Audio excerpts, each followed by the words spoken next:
Hi, happy Tuesday for you. It's Monday for me. I'm back in my warm winter clothes. Makes me so irritated. I'm drinking hot tea instead of cold water. Um, we went to a birthday parade in Oconomowoc today, and that was so fun. I don't know how many you've been to, but I think this is my fifth, and I love it so much. If I'm driving by a birthday parade, I'm jumping in. I'm jumping in. There was one last week when I was driving by for a 90-year-old, but it was so long and there was like no room for me to squeeze in, and some of the people were walking. I was like, I don't know, but I'm jumping in. So if you have one, send me an email so I can jump in because it's fun. We are gonna stock up the car with birthday supplies just in case. But back on it, so it was fun to be in town. I haven't been in town for a long time, and what else is going on? We have some irresponsible geese in the backyard with like 25 baby geese.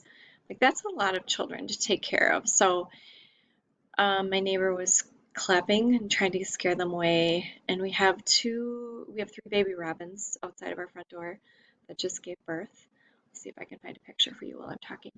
Anyway, okay, today's pretty short. Economic activities. All of these are, to be honest with you, a little bit redundant um, for some of them. So economics, it's not super exciting, except for some of you it might be. Um, PS, okay, let me see. This is like the two babies. I don't know if you can see that, and then the third one just hatched yesterday. Let's do that backwards. Aren't they cute? Right outside my front door. Um, anyway, so what are economic activities? We're gonna talk about this today. There's just a few slides today.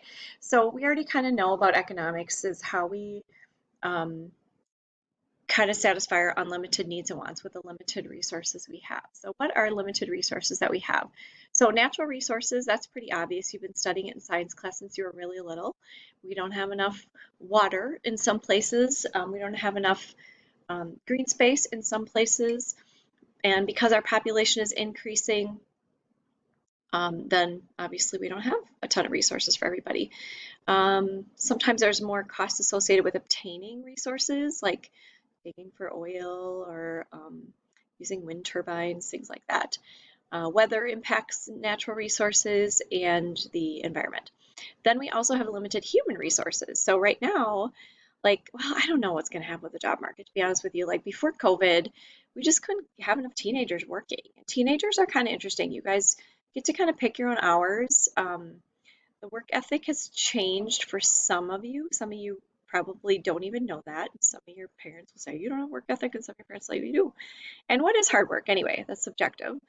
Um, so anyway, is there a willingness for people to work and do any kind of a job? So people might be unemployed right now, but there are jobs available. So like it depends on where you want to work, what the pay scale is that you need to have. Um, there might be worker shortages in some areas. Sometimes you're not trained to do the job that needs employees.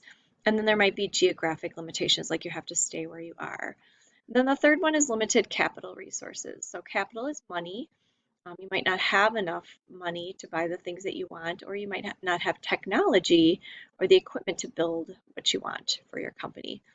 This is just another econ term you can use in your video. Scarcity, the gap between unlimited needs and wants and limited resources. So there might be something that's scarce right now, like masks have been scarce, though now they're coming into ample supply. And so when we have those choices, we have to economize. We have to decide which are the most important things and how do you make the most of what you have. There's another term in economics that you probably won't hear a ton about unless you're studying economics, but it's something you deal with every single day, and that's opportunity cost.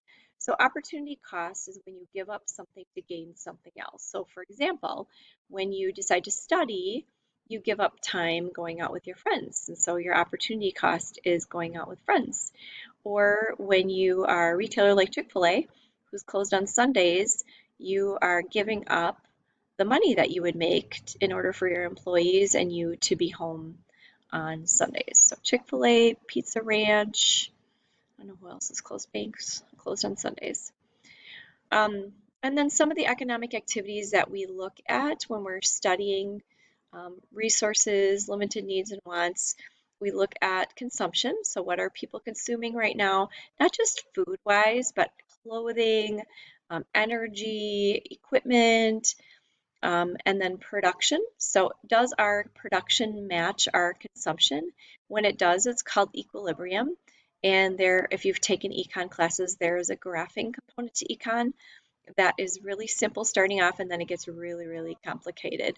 So if that's interesting to you, you should definitely take an econ class because it's kind of fascinating to look at supply and demand.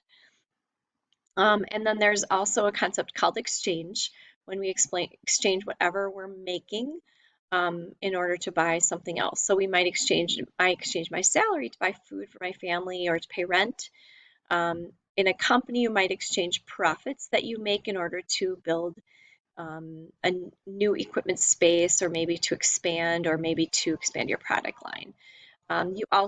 Companies charge interest and you pay interest in order to use money at a bank. So in order for me to take out a loan to refinance my house, then I pay interest on it and the bank gives me money in return. There's another economic activity called distribution, when any sort of money the company makes is divided among the owners and producers. So there's a few different definitions of distribution, but when we're talking about it in terms of economics, it's generally speaking talking about income. Okay, that's it for today. Super easy. I hope you have a great day. By the end of today, you should be done with at least 1, 2, 3 on the rubric, and I'm going to go through that more tomorrow.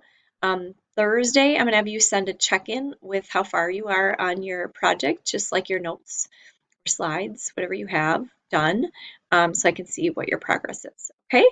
Enjoy your Tuesday and do your best every single day.